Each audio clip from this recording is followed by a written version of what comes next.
As várias faces da nova ordem mundial. Alexandre Costa. Este é um trabalho de análise literária no qual expresso minhas percepções pessoais sobre o que apreendi do que o autor expôs. Pode, portanto, conter analogias, exemplos e ilações à política do dia, atualidades e eventos da política ou cultura, que então não reproduz necessariamente os pontos de vista dos autores. Esta obra é um trabalho conjunto de 9 autores, cada um abordando uma faceta e aspecto do fenômeno Nova Ordem Mundial. O organizador Alexandre Costa é autor reconhecido no mercado editorial e best-seller. Já produziu obras majestosas como Introdução à Nova Ordem Mundial, Bem-vindo ao Hospício, dentre outros. E de forma introdutória ele informa que a Nova Ordem Mundial agrupa dezenas de aspectos dentro de um mesmo conceito, amplo e abstrato, que se relaciona a um desejo e ideia de se estabelecer no ambiente global de governança para o fim de construir uma nova civilização. E para não restar dúvida, ele faz também uma distinção entre globalismo e globalização, explicando que globalização trata das relações comerciais entre as nações. Existe e ocorre de forma natural e espontânea, enquanto que globalismo, vai dizer ele, é um conjunto de iniciativas que visam criar um ambiente de governança global que se sobreponha às soberanias nacionais dos indivíduos e à livre determinação dos povos. Na prática, é uma ideologia que se tenta impor e substituir a realidade. Mas apesar disso, o globalismo, ou essa agenda global de governança sobre os países, tem prosperado seus intentos e metas devido à estratégia de, como ressalta o autor, criar chantagens econômicas aos países. Isto é, se o país não aprovar uma lei, recomendação ou determinada coisa que os agentes globalistas desejam, em contrapartida, algum benefício lhe será negado pela OMC, FMI, Banco Mundial, etc. E no seu modo didático e explicitativo, como lhe é próprio, Alexandre Costa argumenta que a ideia de governo mundial sempre existiu, mas o contexto e limitações tecnológicas ou de recursos não a permitia estabelecer-se. Então, para que fosse criado o ambiente e condições propícias, uma soma de eventos históricos precisaram ocorrer e mudar o contexto cultural. Alexandre Costa divide então esses acontecimentos fundamentais em 5 ciclos ou períodos que ele chama de ideias, métodos, instrumentos, infiltração e transição. Quanto às ideias, ele vai elencar o século XVIII como a primeira etapa ou primeiro ciclo globalista. E Alexandre Costa destaca as ideias conspiracionistas contra as monarquias e contra a Igreja Católica como o núcleo de onde partiram as ideias que forjariam um ambiente cultural ideal para que os projetos globalistas começassem a tomar corpo. Os grupos que fomentavam o debate cultural quanto a isso, os intelectuais e iluminados da época, reuniam-se então para discutir questões políticas e econômicas. Contavam com isso com as ações da maçonaria, que ramificava-se por toda a Europa, formada sobretudo por burgueses e intelectuais protestantes. E também com a Ordem Illuminati, inicialmente composta por nobres da monarquia, descontentes e banqueiros.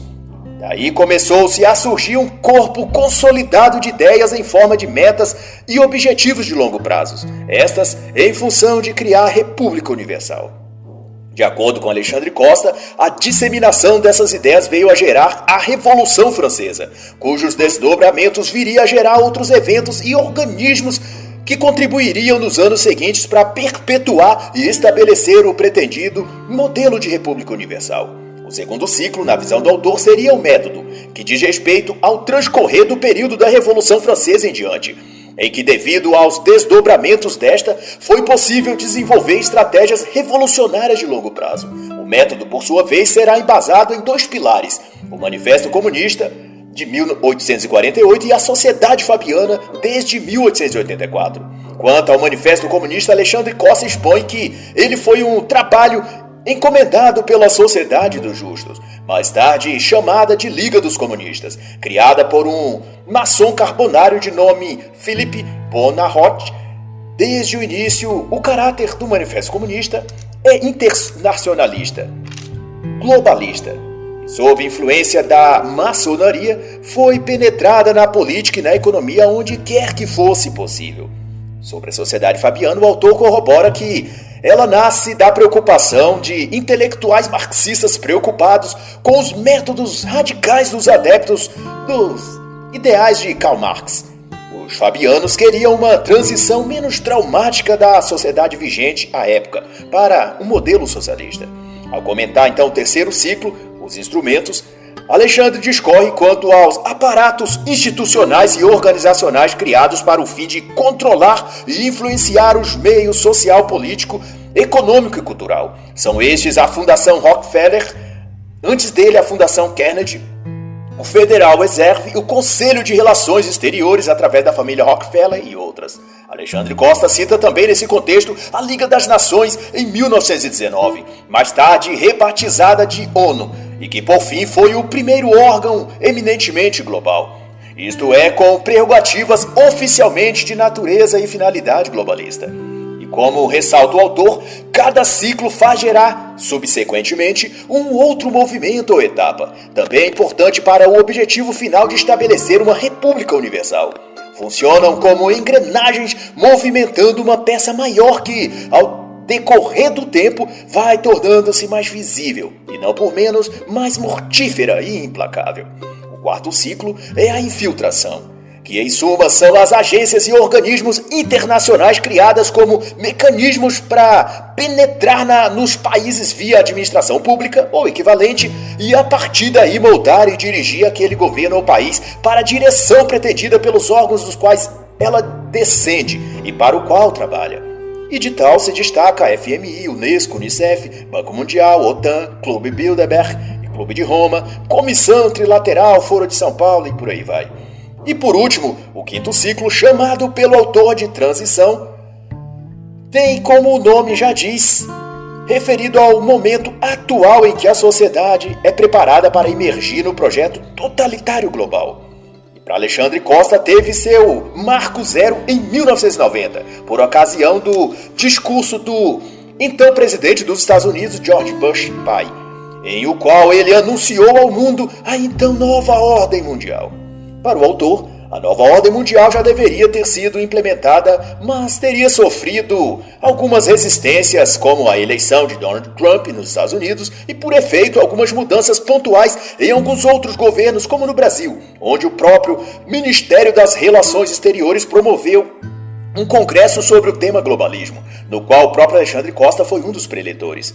Contudo, o autor frisa que essa resistência não envolve a ação política partidária, mas é uma reação espontânea dos indivíduos aos absurdos que percebem ganhar cada vez mais espaço na sociedade e, portanto, oprime e sufoca cada vez mais as pessoas, como, por exemplo, a imposição das pautas identitárias, a ditadura do politicamente correto. E para Alexandre Costa, esse ciclo de transição terá seu estágio final com a criação do primeiro imposto mundial, que para ele é provável que esteja relacionado ao ambientalismo, mas que então será apenas a porta de entrada para a implantação definitiva de uma estrutura governamental global, que para ele seguiria as seguintes etapas. Primeiro, um imposto para países ricos. Segundo, um imposto para todos os países. Em terceiro, um imposto sobre grandes empresas. Em quarto, um imposto sobre todas as empresas. E então, por fim, um imposto sobre todos os indivíduos. E para quem possa achar exagero ou maquiavélico demais para ser verdade, Alexandre Costa encerra o capítulo com a citação do próprio David Rockefeller, um dos mais empenhados na causa globalista enquanto esteve vivo. Ele disse: "Estamos diante da oportunidade para uma transformação global. Tudo o que precisamos é a grande crise certa para as nações não apenas aceitarem a nova ordem mundial, mas implorarem por ela." E o capítulo seguinte será então elaborado por Fábio Blanco, e ele chamará de A Era da Manipulação. E a primeira coisa para a qual ele chama a atenção é para o fato de que a mentalidade manipulatória já está impetrada na sociedade. Isto é, ao oferecer um produto ou um serviço num comercial ou propaganda, ao discorrer uma ideia ou ideologia, tudo se tornou meio de espalhar algum tipo ou forma de manipulação. E isso se converteu quase no modo normal de ser, pensar e agir. O que o autor chama de normatização da manipulação. Ninguém pede licença, vai dizer Fábio Blanco. Ninguém nos pergunta sobre nossos motivos, simplesmente tentam invadir nossa mente e remexê-la. São gatilhos mentais, sugestões sutis, mensagens subliminares. Vai também ponderar o autor. Tudo usado como estratégia para acessar nosso subconsciente e nos fazer agir de acordo com seus intentos. E para Blanco, essa abertura ou acomodação da sociedade quanto a manipular e ser manipulado, ou seja, a postura de complacência ao cenário de manipulação que vivemos, tem a ver com um certo desencanto que a humanidade foi tendo em relação à razão. Isto é, as promessas iluministas, positivistas e cientificistas de que o mundo seria iluminado se seguisse a ciência e a razão. Não trouxeram épocas de paz como prometeram, mas guerras e um mundo desordenado como até então se vê. Na perspectiva do autor, isso fez com que as pessoas desiludidas começassem a buscar nos mistérios do inconsciente as respostas ou o caminho que só a lógica e a racionalidade não puderam fazer. E essa valorização do inconsciente foi moldando as pessoas para a aceitação daquilo que ensinavam gurus indianos, esoteristas, orientais, etc. Além de enorme popularidade que passou a ter as teses e estudos psicológicos como de Freud e Jung. Fábio Blanco aponta ainda que os anos 60 foi quando mais se deu essa virada na consciência coletiva da sociedade mundial. Toda a cultura, vai dizer ele, parecia ter se tornado um campo de experiências. A psicologia aproximou-se do esoterismo, a filosofia da agitação juvenil, a arte da irracionalidade e até a religião passou a contestar seus pressupostos racionais. Foi uma época de grandes experiências de controle mental, como alguns dizem. Não à toa, foi um tempo de grande difusão e disseminação das drogas alucinógenos sob a alegação de que ajudariam a abrir a consciência, expandir a percepção. E daí a libertação sexual e a libertação do ser interior passou a ser algo buscado como sinônimo de expansão da mentalidade e do inconsciente. E o passo seguinte nesse processo, de acordo com o autor, foi o da permissão social e a adaptação a tudo o que dizia respeito aos aspectos mais obscuros do cérebro humano, de tal que o homem pós-moderno tenderia então a ter o subconsciente como seu guia, ao invés de sua inteligência e racionalidade. Com isso, toda a natureza da comunicação foi remodelada, e em lugar do conteúdo da mensagem, os símbolos e imagens passaram a ter maior preponderância.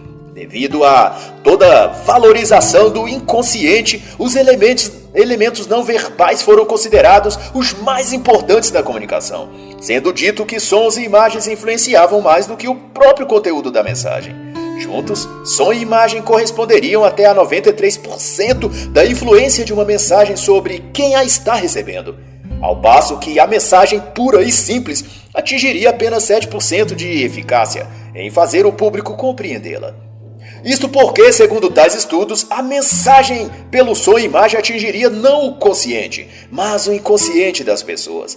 Quando passou-se a crer nisso, independente se fosse fato ou um estudo equivocado, agências de publicidade, comerciais, propagandas, oradores, comunicadores no geral, se puseram a focar em formas de comunicação que usassem cores, sons e figuras subliminares que atingissem os cérebros dos indivíduos e os movesse para o que pretendia esses comunicadores. Manipular as pessoas inconscientemente se tornou mais importante do que tentar convencê-las por meio de argumentos e ideias racionais.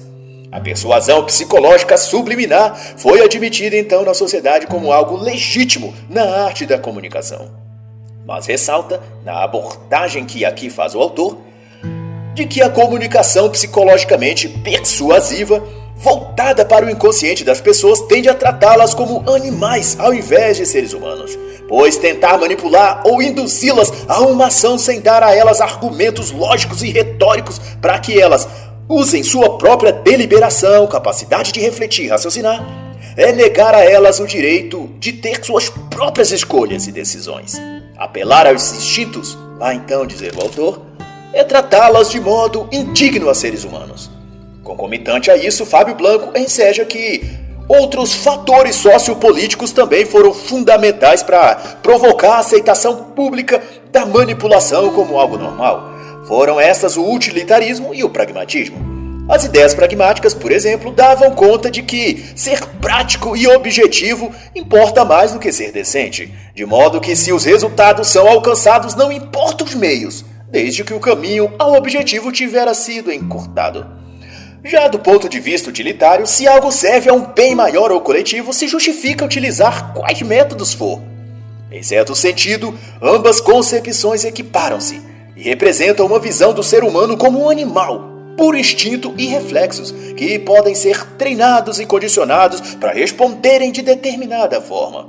E Blanco reflete então que em todo esse contexto, a linguagem é a arma pela qual os principais meios de manipulação são manifestados, como também meios de poder. E toda essa exposição de Fábio Blanco remete a tudo que também expôs o autor Wilson Bryan Kay na obra A Era da Manipulação, que, embora seja um livro raríssimo de ser encontrado, confirma desde a origem e aplicação as mais variadas técnicas de manipulação e persuasão psicológica. E na evolução desses métodos de manipulação, chega-se às técnicas de modelagem da mente, que perspassa desde a hipnose e sonambulismo induzido até o conceito desenvolvido por Edward Zapper e Benjamin Wolff, de que não era o pensamento que formatava a linguagem, mas a linguagem que moldava o pensamento. Isso significava que, segundo essa premissa, era possível alterar como as pessoas pensam usando apenas a linguagem. E embora essa hipótese tenha sido contestada posteriormente, fato é que ela manteve uma influência significativa sobre muitos pesquisadores e indivíduos em geral. E a partir dela é que surgiram ideólogos determinados e convencidos de que podiam manipular o comportamento humano e induzir as pessoas a trabalharem inconscientemente em função de uma ideologia totalitária, como o comunismo, por exemplo. E somados e devidamente adaptados, essas percepções foram introduzidas nos meios de comunicação em massa, como rádio e TV, além, é claro, dos jornais, revistas, publicações, enfim. Destaque que, nesse aparte, por Eduard Bernays, e quanto a isso, Fábio Blanco vai dizer que a propaganda tinha como objetivo formatar a mentalidade da população em favor dos interesses ideológicos dos governos. Como bem expôs o autor, para Bernays, as pessoas tomam decisões irracionais e facilmente manipuláveis. E por objetivo de poder e totalitarismo, as elites que sempre financiaram esses estudos, certamente hoje já estão a par de técnicas de manipulação muito mais avançadas, que talvez de tão eficientes nem sequer podemos perceber que estamos sob a influência delas. E no capítulo 3 o tema será transhumanismo, elaborado pelo médico e escritor Elion Gottschnet. E de logo chama a atenção para o fato de que o transhumanismo é a readaptação moderna do antigo e utópico sonho de elevar o ser humano, ou alguns deles, para além da humanidade. Uma classe de super-humanos imortais, livres de doenças e de limitações físicas.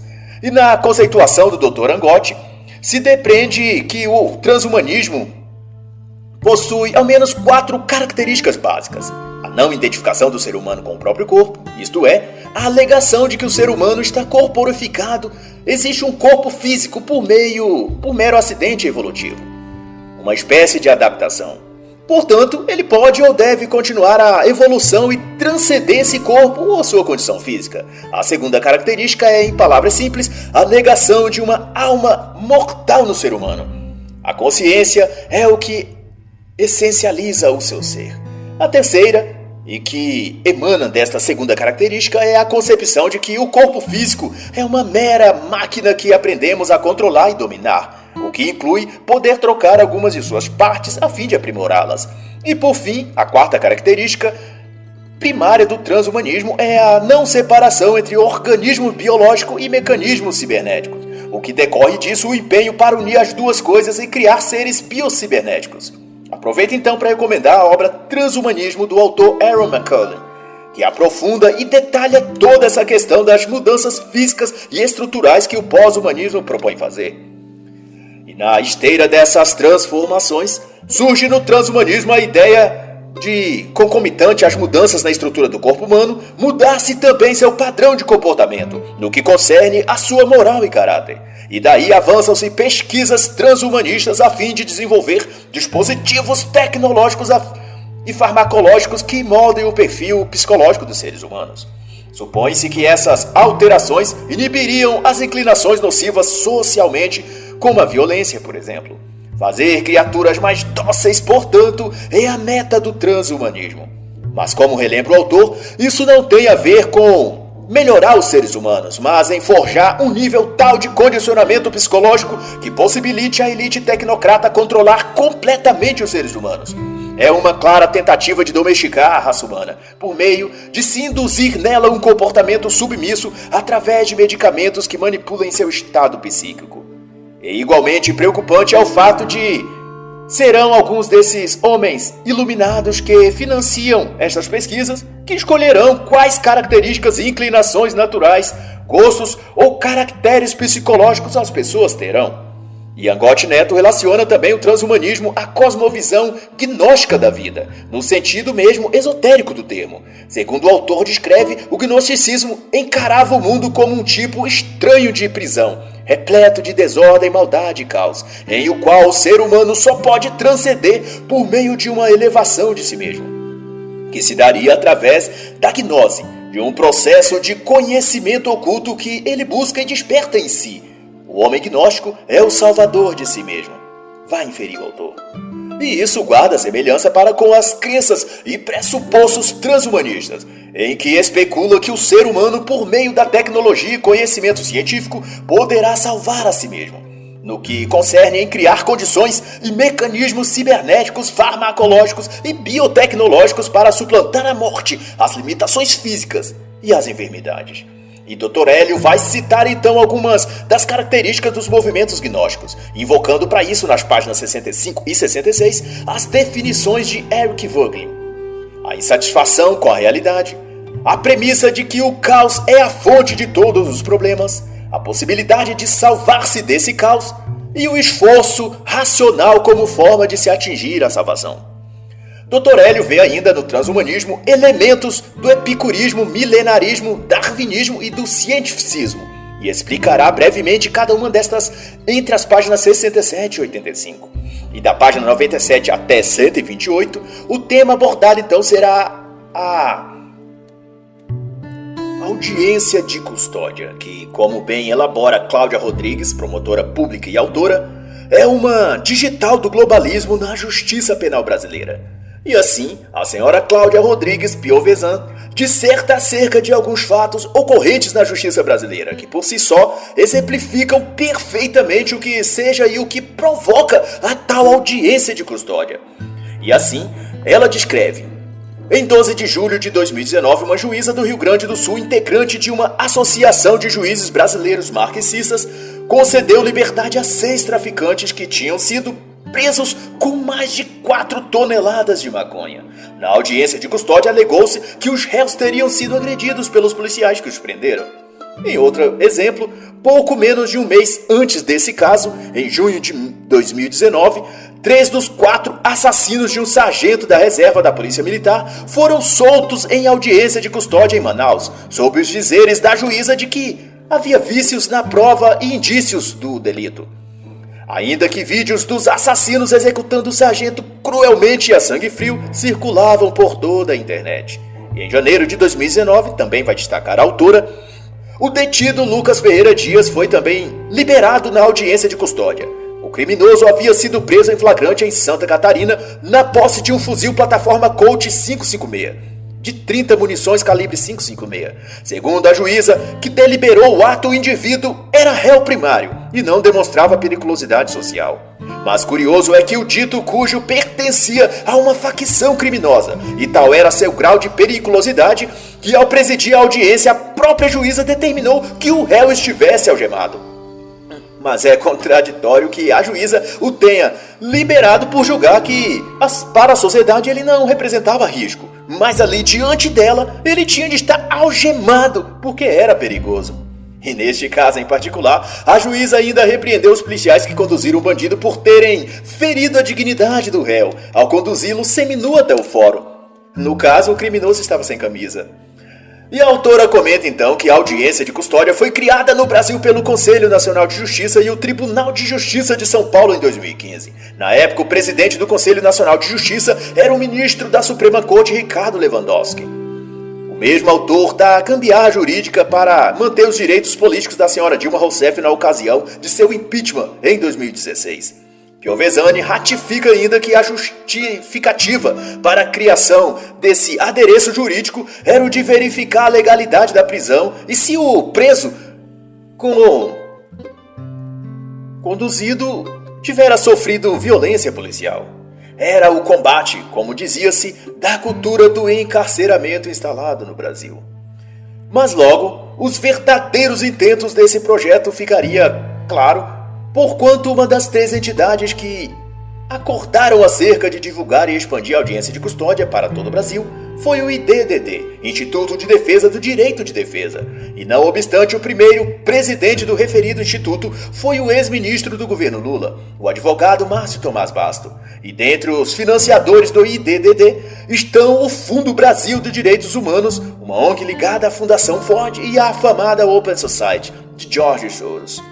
E não obstante, todo o ativismo falacioso que respalda o trabalho dessas ONGs e instituições quanto à questão do encarceramento em massa e a vitimização do bandido, soma-se a isso o fato de que fundações como a Ford Open Society injetam milhões de dólares nesses projetos de desencarceramento do criminoso. E para ilustrar ainda melhor, a autora deste capítulo cita o curso de capacitação de desencarceradores populares, ocorrido em Minas Gerais, a respeito do qual ela recebera um banner. O curso em questão era promovido pelas ONGs DH, LabTrab e o Fundo Brasil de Direitos Humanos. Este último, só para se ter ideia, foi criado em 2006 com um financiamento de 3 milhões de dólares vindos da Fundação Ford em parceria com o já citado IDDD. Cláudia Piovesani declara ainda que a imposição da audiência de custódia é um dos atos impetrados pelos Conselhos Nacionais de Justiça e Ministério Público, que cria insegurança e caos jurídico, que na linguagem comum tem sido chamado de ativismo judicial.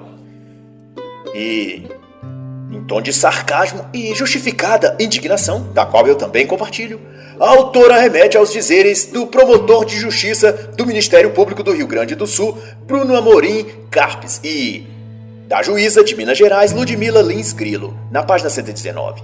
A audiência de custódia, escreveu Bruno, poderia ser chamada de pesquisa imediata de satisfação de presos e de serviço de atendimento ao cliente, nas palavras da senhora Lins Grilo.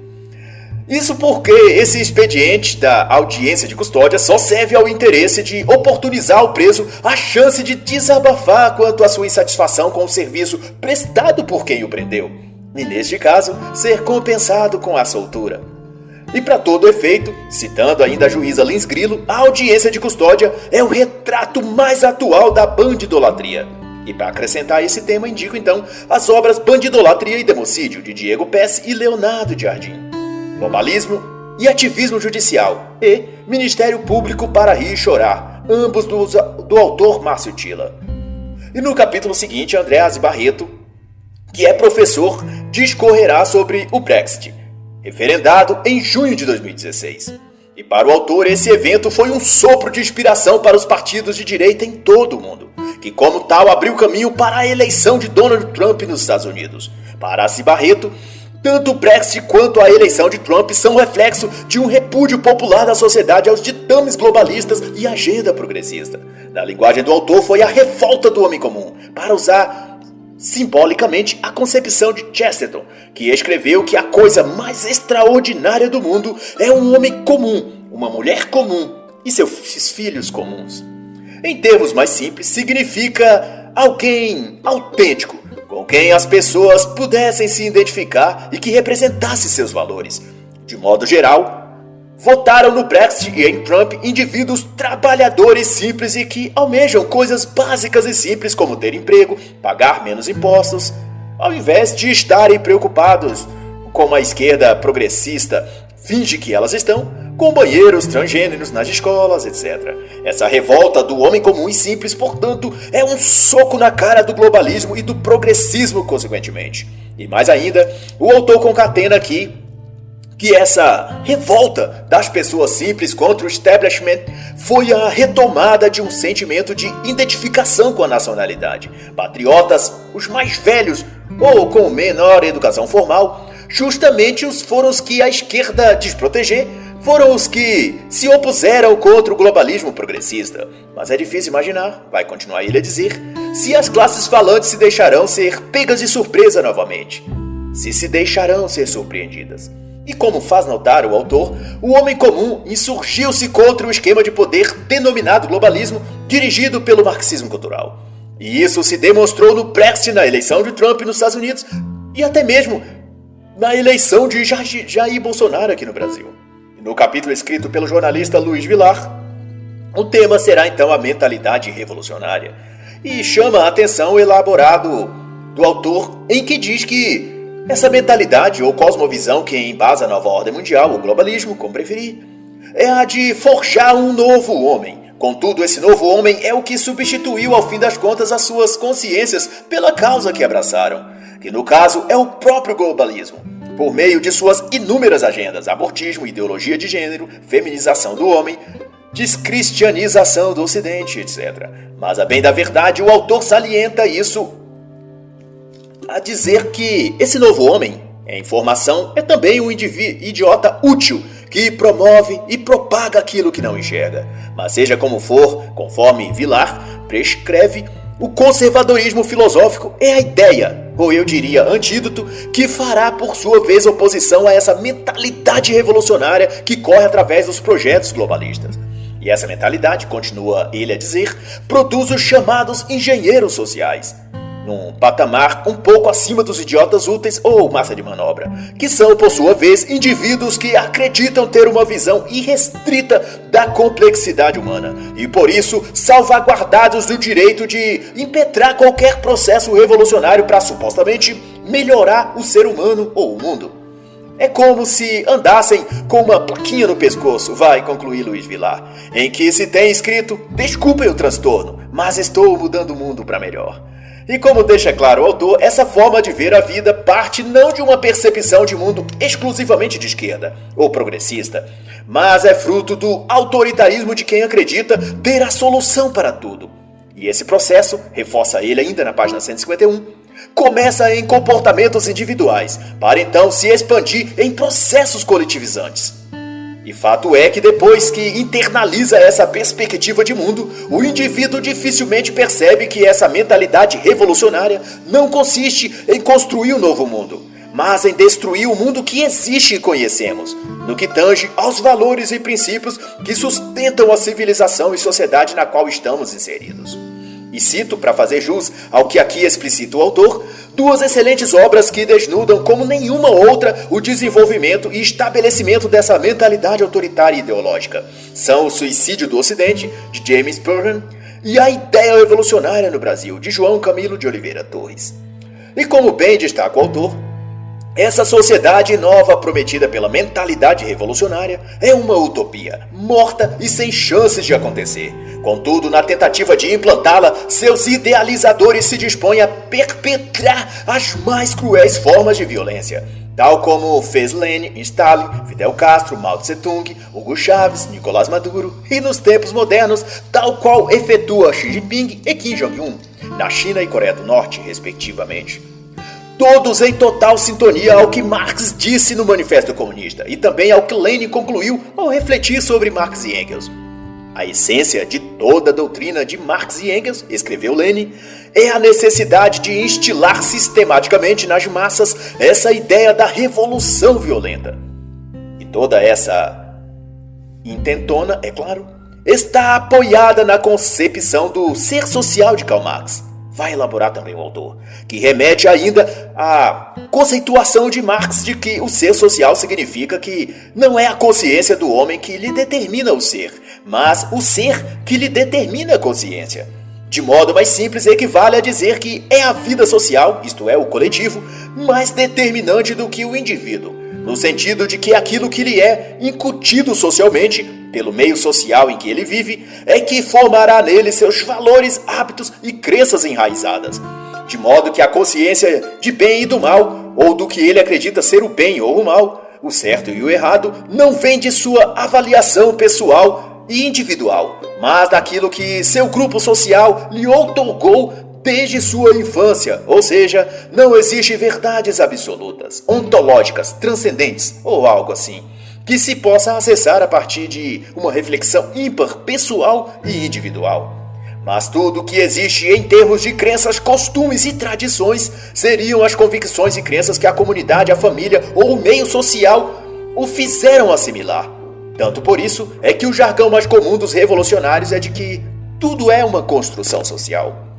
Doravante, todas as ações e premissas da mentalidade revolucionária se movimentam no sentido e em direção a diluir a individualidade das pessoas e imergi-las em tudo que é coletivo, grupal, ou de associação, comunitária, agremiação. E Luiz Vilar chega a citar as próprias palavras de Marx em A Miséria da Filosofia, no que escreveu que, em lugar da sociedade civil, a classe trabalhadora no curso de seu desenvolvimento instituirá uma associação onde não existirão as classes nem os seus antagonismos.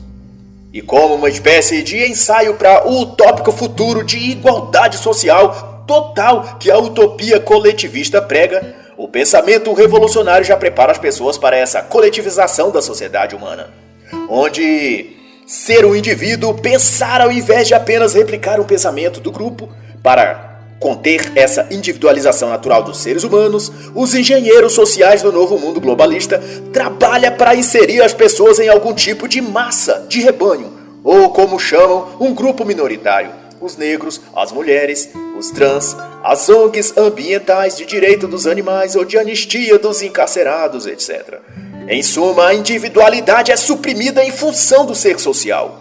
E muito mais disso está explicado nas deslumbrantes obras A Mente Esquerdista, de Lyle H. Worcester, e Educação Unesco, A Clonagem das Mentes, de John Marie Lambert. E seguinte a isso, o tema então será Marxismo Cultural na Música Brasileira, abordado pelo maestro e cantor lírico e que foi secretário de Fomento e Incentivo à Cultura no governo Bolsonaro, Camilo Calandrelli. E sua base de considerações está em que a formação cultural nacional, segundo Calandrelli, está em alarmante degradação. E a importância disso é que, de acordo com ele, a cultura eleva ou faz decair o progresso técnico e moral de um povo. Questões como expectativa de vida, prosperidade, saúde mental e física sofrem o reflexo do estado cultural de uma nação e conduz a uma melhora ou a uma piora na qualidade de vida das pessoas. E Camilo Calandrelli faz refletir então que a música, como um dos mais notórios símbolos da cultura de um país, é um dos pilares culturais que mais tem sofrido uma corrosão em termos de qualidade melódica, harmônica e da própria mensagem que transmite. Calandrelli explicita ainda que, se questionássemos nossos intelectuais quanto à música, ouviríamos deles nomes como Chico Buarque, Caetano Veloso, Gilberto Gil, mas por minha conta e risco, eu ouso dizer que é bem capaz de ouvirmos nomes ainda mais degradantes, musicalmente falando, como Anitta, Pablo Vittar, Tati Quebra-Barraco, Jojo Todinho. Mas, de todo modo, nos termos do autor, dificilmente ouviríamos algum intelectual contemporâneo citar Villa-Lobos, Carlos Gomes ou Francisco Mignoni, e muito menos ainda figuras internacionais como Wagner, Stravinsky ou Shostakovich. A degradação dos valores intelectuais na formação cultural brasileira, vai então explanar o autor, tem como pilar fundamental a aplicação do marxismo cultural na música. E como nos mostra o autor, essa corrupção na arte musical se destacou relevantemente a partir dos meados do século XX, com o Manifesto Música Viva, no Rio de Janeiro, movimento que propalava a socialização da população brasileira sob técnicas composicionais revolucionárias, que tornava a música em um elemento político.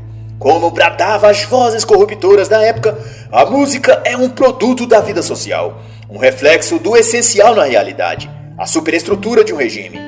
Diziam ainda que o artista é um produto do meio e que a arte só pode florescer quando as forças produtivas, entenda-se o proletariado, tiverem atingido certo nível de desenvolvimento. Não há arte sem ideologia. É o que alegavam os porta-vozes desse movimento, todos ligados direta ou indiretamente ao Partido Comunista. É o que salienta o autor na página 185. Mais um pouco e surge então um incremento às chamadas músicas populares, que de então tornaram-se referência para a música de massa. Foi quando os pensadores da escola de Frankfurt, de Marcuse e Foucault, foram introduzidos em diversos movimentos artísticos, e a música em particular rompeu com as tradições culturais e eruditas europeias. E o novo formato posto em lugar abolia os ritmos periódicos, a harmonia, a melodia e toda a estrutura em torno da estética musical. E a música então passou a servir de nicho cultural do entretenimento emburrecido. Um repertório feito de composições para telenovelas e programas midiáticos de baixo padrão, que tem como matéria-prima a ideologia progressista e demais agenda globalista. E para Camilo Calandrelli, a Tropicália, lideradas por Caetano Veloso e Gilberto Gil, é o que melhor representa e simboliza essa dominação da cultura musical brasileira, pelo processo de subversão ideológica estabelecidos pelo movimento progressista e marxista. E desde aí em diante, a linguagem artística, no que concerne à música, para ser mais sucinto, nunca mais parou de descer ladeira abaixo, atingindo patamares mais aviltantes possíveis nos hits populares do El Chan, Xuxa ou das paradas de sucesso modernas, Anitta, Pablo Vittar, Nego do Borel ou as músicas sertanejas sobre beber, cair e levantar. E ainda no campo da arte, a artista plástica e escritora Elis Bobato vai discorrer sobre um mundo sem arte, ou como ela gosta de dizer, a morte do belo na arte.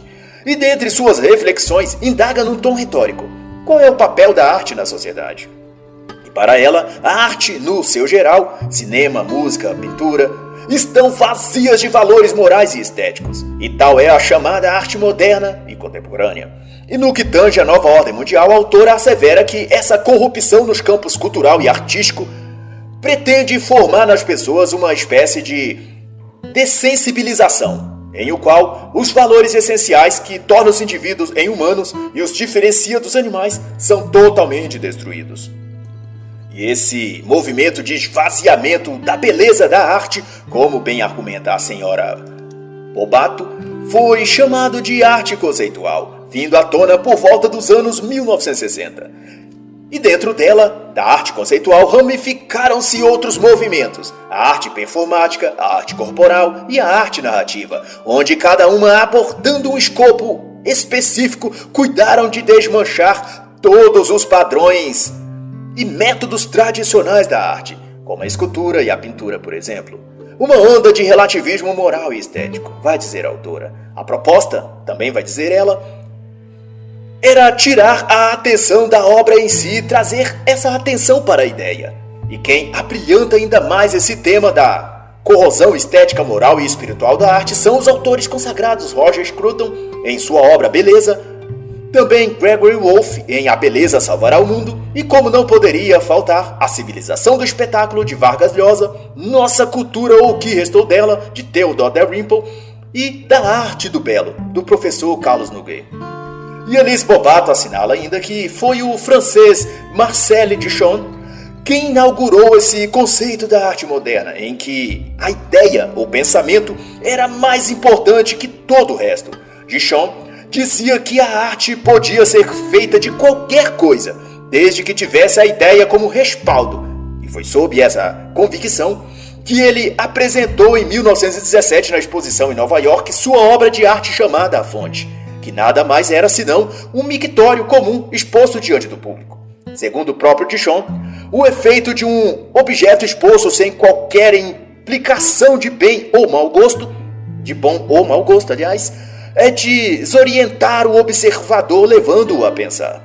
E um preâmbulo disso, nas décadas de 1950 e 1960, foi produzido por alegados artistas como Hubert Rauschenberg, que nos idos de 1950 concebeu a obra intitulada de Telegrama Retrato de Iris Clert, que na verdade não era um retrato pintado, mas uma tela em branco onde se lia escrito: "Este é o retrato de Iris Clert, se eu assim o digo." Numa exposição de arte em Paris em 1960, para citar outro exemplo, Yves Klein descarregou 2 caminhões de lixo para a plateia contemplar, e os críticos, sob aplausos, afirmaram que se tratava de um trabalho performático e que aflorava a ideia como arte. E para não ficar para trás, o artista holandês Stanley Proud declarou também em 1960 que Todas as sapatarias de Amsterdã formavam uma exposição de sua obra. E é claro que ele não poderia reunir todas as sapatarias em algum lugar. Então, ele simplesmente anunciou que sua ideia era levar o espectador a pensar e ver a obra por completo apenas em sua própria mente. E outro desses artistas conceituais dito importantes dentro desse contexto é Lawrence Weiner, que no final de 1960 declarou que a arte que impõe condições ao receptor para sua apreciação constitui, ao meu entender, fascismo estético. Foi o que disse ele. Weiner, como vários outros, representam a coisa hedionda que chamam de arte moderna e conceitual, que na verdade é um nada celebrado como se algo fosse. É o típico caso da história do Rei Nu, que embora estivesse sem roupas, todos se sentiam constrangidos a dizer convictamente que o rei estava em belos trajes. As obras de arte, neste caso, só podiam ser vistas na mente do próprio espectador, mas cuja artistas juravam de pé junto, como minha mãe já dizia, que a obra existe. Embora a sua imaginação apenas é que poderia vê-la. E Márcio Scansani, escritor, editor e empresário, é quem escreve o capítulo chamado Infantilização Proposital e depura a respeito do processo de infantilização da sociedade que, em sua percepção, está em curso há mais de 30 anos. A seu ver, essa ação segue uma lógica fria e padrões pré-determinados, e um modelo de instrumentalização provavelmente testado no Brasil para ser aplicado globalmente. Mas tendo sido provocado propositadamente ou não, vai dizer ele, o fenômeno existe. E se não foi provocado, passou a ser aproveitado por quem quer que tenha interesse em manobrar a sociedade, desde as elites globalistas até os oportunistas políticos. De todo modo, Scansani elenca alguns casos tirados do dia a dia, em que se reverbera o processo de infantilização dos adultos, que por sua vez, segundo ele, está alinhado a um arranjo social de emburrecimento das pessoas. E nas minhas próprias palavras, um adormecimento psicológico das massas, para a qual chama a atenção para as obras Psicologia das Massas, de Gustave Le Bon, e Emburrecimento Programado, de John Gatto. Mas de volta aos casos abordados pelo autor, que ele chama de cenas, ele descreve o ocorrido em São Paulo não muito tempo atrás, em que o prefeito Bruno Covas simplesmente sequestrou os patinetes que já estavam distribuídos pelas ruas da cidade. E não obstante, não deu maiores explicações. Neste caso, Scansani aponta que o autoritarismo do prefeito teria como método submeter o cidadão, neste caso o empresário, às regras sem sentido que são criadas no calor do momento, para reduzir tudo ao controle do Estado, ao passo que, por efeito, os indivíduos, mesmo os que buscam empreender, como nessa situação dos patinetes, são encolhidos à condição de criancinhas malinas, que precisam ser educadas pelo papai, que na situação, como descrita, se manifesta na figura do poder da burocracia do executivo municipal. E na cena 3, Márcio Scansani cita como pano de fundo, para sua reflexão, as ciclovias desde a gestão Haddad em São Paulo, espalhadas por toda parte, algumas tomando espaço dos automóveis, eleitas pelo progressismo como as salvadoras do planeta. E quanto mais as bikes são postas como reparadoras da injustiça contra o clima e meio ambiente do planeta Terra, os automóveis são eleitos como os vilões e inimigos da saúde ambiental, das matas e florestas e do ar também. E sob esse estigma de proteger o clima global contra a tirania dos automóveis e motores movidos à queima de combustíveis fósseis, é que surgem os cicloativistas, pedalando pelo bem do planeta. E enquanto fazem protestos e infernizam a vida dos condutores de veículos, os radicais das bicicletas se tornam um instrumento de uso político nas mãos daqueles que controlam a agenda globalista. Eles são infantilizados e, portanto, guiados. Na cena 4, o autor alude para o fim do humor e da piada, que claramente teve e tem a função de infantilizar de tal modo a mente dos adultos que eles já nem sequer percebam o quão ridículos estão sendo. Isto é, ao aderir à agenda de proteção às minorias e não discriminação a negros, gays, mulheres, trans e tantas outras categorias minoritárias, as pessoas passaram a recriminar qualquer humorista que expresse uma piada ou anedota com o uso direto ou velado de alguma palavra ou termo politicamente incorreto. Isto é, ele não pode se referir a nenhum dos que se incluem no rol de vítimas da sociedade branca, burguesa e fascista. Porque esses, já com a mente infantilizada, não conseguem discernir entre um humor e uma ação preconceituosa. São criancinhas que levam tudo ao pé da letra, porque seus cérebros pouco desenvolvidos não distinguem entre metáfora, analogia e figura de linguagem. Para eles, tudo é literal. Tudo é expressão de uma verdade sentida pelo autor daquela fala, ou daquela piada, como é o caso. E foi assim, como bem relembra o autor, que o Sítio do Pica-Pau Amarelo foi acusado de racismo. E a cantiga Atirei o Pau no Gato foi censurada como maltrato aos animais. E assim o autor discorre ainda até a cena 12, que tratará exemplos de infantilização nos temas do garantismo penal, doutrinação nas escolas, abstração e decaimento da arte e até sobre banheiros trans, para quais eu recomendo a leitura desta obra para se conhecer a íntegra de toda a abordagem do autor. E quanto ao mais, Scansani vai dizer que a infantilização proposital da sociedade destina-se a dar a certa elite um controle cada vez maior sobre as pessoas e perpetuar esse controle pelas gerações seguintes. E essa infantilização, vai continuar a dizer, é obtida via paternalismo, seja de Estado, de grupos de pressão ou ativismo, pela manipulação e outros artifícios similares. Aprender a identificá-los, conclui então o autor, pode ajudar a romper alguns desses estímulos. E para tanto, deixo então a indicação da fenomenal obra de Flávio Gordon, A Corrupção da Inteligência, o qual lida com esse tema e dá um excelente subsídio intelectual para reagir e proteger a mente contra esses ataques de infantilização e emburrecimento proposital. E no último capítulo do livro, a autora será a escritora Ana Lídia Lira, e o tema será aborto, que ela trata sob o termo aurora, referindo-se à claridade visível no céu antes do nascer do sol, prenunciando o começo do dia. E nesse sentido, figurado a aurora seria o nascimento da vida que somente a mulher faz surgir a partir da gestação e nascimento de um filho. E é justo essa aurora da vida que os mestres do mundo intentam apagar. E ela conta a história real de uma jovem que buscou o aborto numa clínica clandestina, no cais de Santa Rita, em Recife. A garota, estudante de medicina, engravidou sem querer e, decidida a abortar, foi numa dessas clínicas e submetida foi a uma curetagem em seguida mandada para casa. A família dela não sabia e ela estava hospedada em um hotel. No segundo dia, após o procedimento, sentiu dores e febre, do que foi tomar banho, mas não aguentando ficar em pé, agachou-se. E então, restos do aborto começaram a sair de dentro dela, inclusive o braço da criança, já formada, e um lado da cabeça com a orelhinha e tudo. Ela foi levada então ao hospital e sua família avisada. A moça foi depois levada para uma clínica de recuperação, mas porém, seu estado era de síndrome pós-aborto. Que dentre os sintomas está o de sentir pavores irracionais e depressões fortíssimas. Isso porque o aborto provocado é algo totalmente oposto à natureza humana. E quando uma mulher recorre a esse procedimento, está concordando em ser cúmplice do assassinato do seu próprio filho.